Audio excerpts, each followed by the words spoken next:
안녕하세요. 형광펜 성경과 함께하는 성경 공부, 오늘은 히브리서 9장입니다.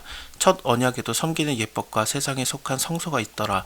이 성소는 일단은 그 모세의 성막을 얘기하고 있습니다. 다른 성전들, 솔로몬의 성전이라든지 아니면 헤롯 대왕의 성전, 그 전에도 뭐 스룹바벨 성전이 있었죠. 그렇게 세 개의 성전을 더 생각할 수 있지만 여기서 말하는 것은 그 모세의 성막일 가능성이 굉장히 높은 게 장막이 있었다라는 이런 표현을 통해서 볼 때 그렇게 생각을 할 수 있어요. 일단은 솔로몬 성전 때부터는 건물의 형태였기 때문에 장막이라기보다는 성전이거든요. 하지만 여기서는 성소라고 일컬으니까요. 성소에 들어가게 되면 왼쪽에 등대, 오른쪽에 떡상이 있습니다. 거기에 진설병들이 놓이고요. 또 가운데 사실은 그 분향단이 있는데 여기서는 그 분향단을 언약궤랑 같이 있는 것처럼 표현을 하고 있어요. 언약궤는 장막 뒤에 있는 지성소에 있습니다.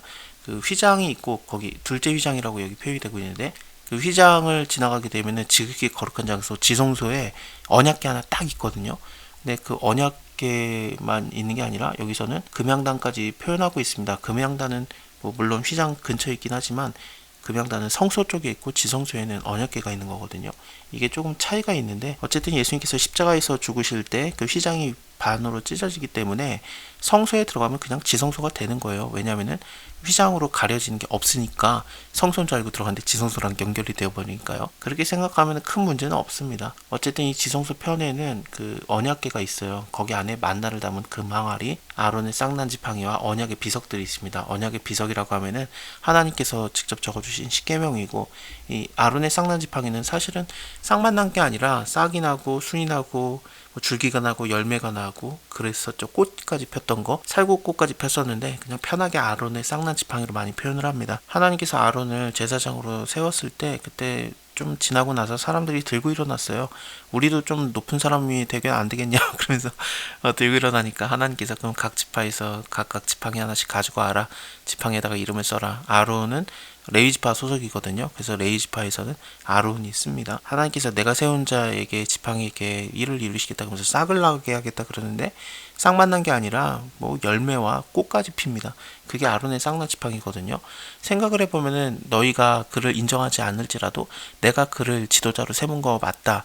그것이 바로 아론의 쌍난 지팡이의 상징이에요. 그래서 예수님께서는 하나님 아버지께서 세우신 메시아고 또 구원자이고 왕의 왕이고 참 대제사장이신데 사람들이 그걸 인정하지 않더라도 나는 그를 세웠다라는 것을 인정하는 게 바로 아론의 쌍난 지팡이와 연결이 되고 있어요.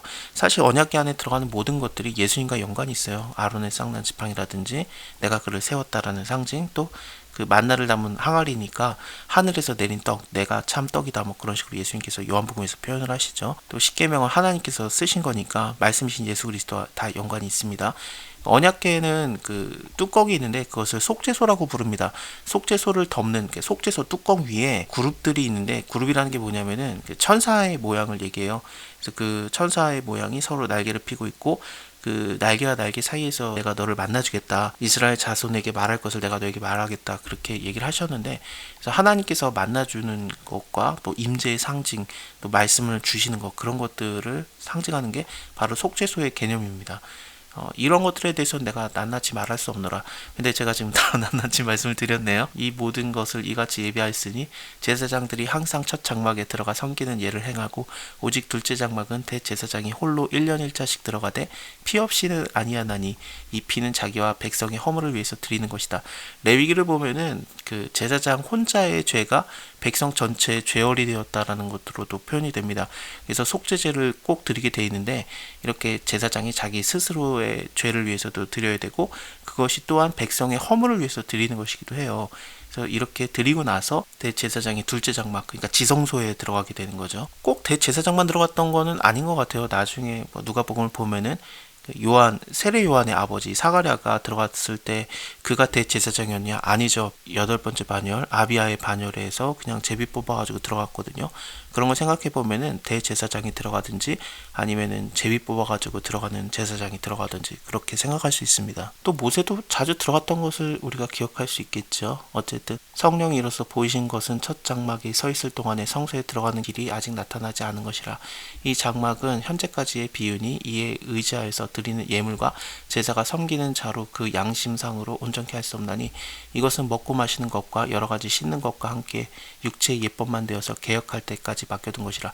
그래서 첫 번째 언약들은 그러니까 모세를 통해서 주신 말씀들이 되겠죠. 레위기법이라든지 출애굽기에서도 좀 여러 가지 얘기가 있습니다만 특히나 레위기법에서 그런 것들은 완전하지 않다라는 겁니다. 그러니까 개혁할 때까지만 맡겨둔 거고 그리스도께서 오심으로써 완전한 예법, 완전한 언약이 주어졌다라는 뜻입니다. 그리스도께서 장래일에 대제사장으로서 오사 손으로 짓지 아니한 이 창조에 속하지 아니한 더 크고 온전한 장막으로 말미암아, 이 장막은 하늘에 있는 장막을 얘기해요.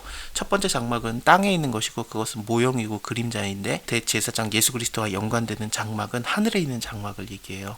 염소와 송아지의 피로 아니하고 오직 자기의 피로 영원한 속죄를 이루사 단번에 성소에 들어가셨느니라. 염소와 황소의 피와 및 암송아지의 죄로 부정한 자에게 뿌려 그 육체를 정결하게 하여 거룩하게 하는데, 그러니까 임시적으로 잠깐이라도 구약 때 이런 짐승의 피로써 육체를 정결하게 했었어요.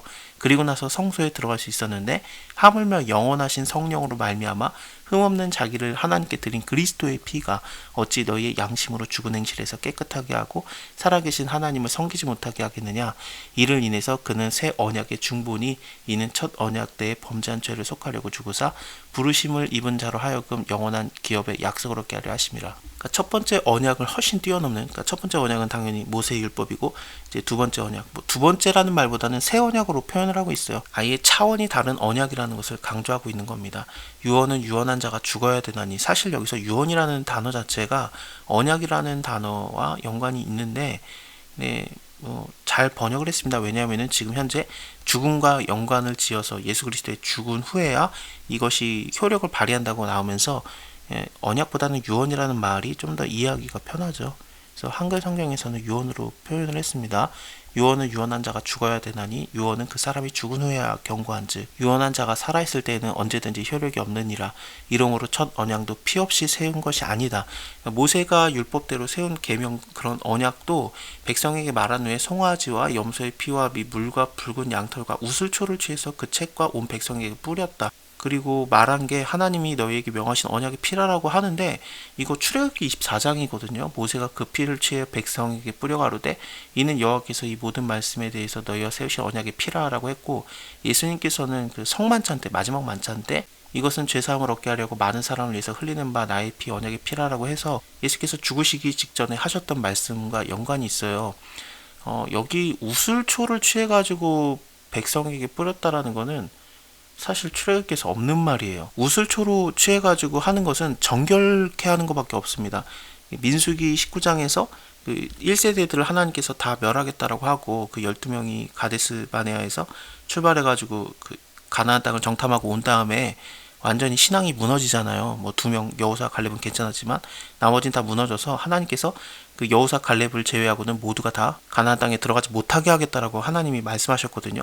그래서 1세대가 다 죽을 때, 그 모든 자들이 죽을 때 2세대들은 어떻게 너희가 부모님을 장례하라, 그 시체를 장례하고 나서 너희가 정결하게 되는 정결례로서 뭐 우슬초로 갖다가 정결케 하는 그런 예식들이 나옵니다.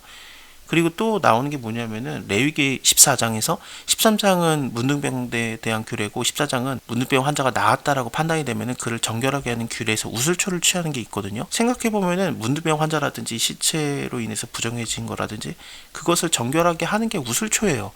그래서 출애굽기 24장만 보면은 마치 하나님과 백성들 사이에서 언약을 세우는 게, 이게 너희는 나의 백성, 나는 너희 하나님, 물론 그거 맞는데 그걸로 끝나는 것 같은 느낌이 있어요. 하지만 우슬초라는 것을 굳이 히브리서에서 쓰면서 그 언약은 무엇이냐? 정결하게 하는 것이다. 죄를 속죄하는 것. 그 말씀을 하고 있는 겁니다. 그렇기 때문에 예수님께서도 죄사함을 얻게 하려고 많은 사람을 위해서 흘리는 바, 그러니까 죄를 속하는 속죄의 개념에서 이 자기의 피를 말씀하시거든요. 그게 바로 언약의 피입니다.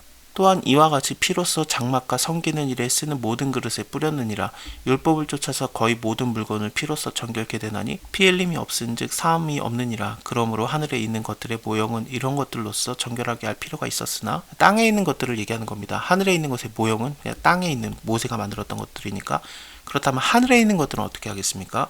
이런 것들보다 더 좋은 제물로 드려야 할 것이니 그리스도께서 참 것의 그림자인 손으로 만든 성소에 들어가지 아니하시고 오직 하늘에 들어가사, 그러니까 하늘이라는 게 바로 예수 그리스도, 대제사장 예수 그리스도께서 그 담당하시는 하늘의 성소가 되는 겁니다. 하늘에 들어가사 이제 우리를 위해서 하나님 앞에 나타나시고 대제사장이 해마다 다른 것의 피로써 성소에 들어가는 것 같이 자주 자기를 드리려고 아니하실지니 그리하면 그가 세상에 창조할 때부터 자주 고난을 받아야 할 것이로되 이제 자기를 단번에 제사로 드려 죄를 얻게 하시려고 세상 끝에 나타나셨느니라. 한 번 죽는 것은 사람에게 정하신 것이요 그 후에는 심판이 있으리니 이와 같이 그리스도도 많은 사람의 죄를 담당하시려고 단번에 드림받으셨고 구원에 이르게 하기 위해서 죄와 상관이 없이 자기를 바라는 자들에게 두 번째 나타나시리라.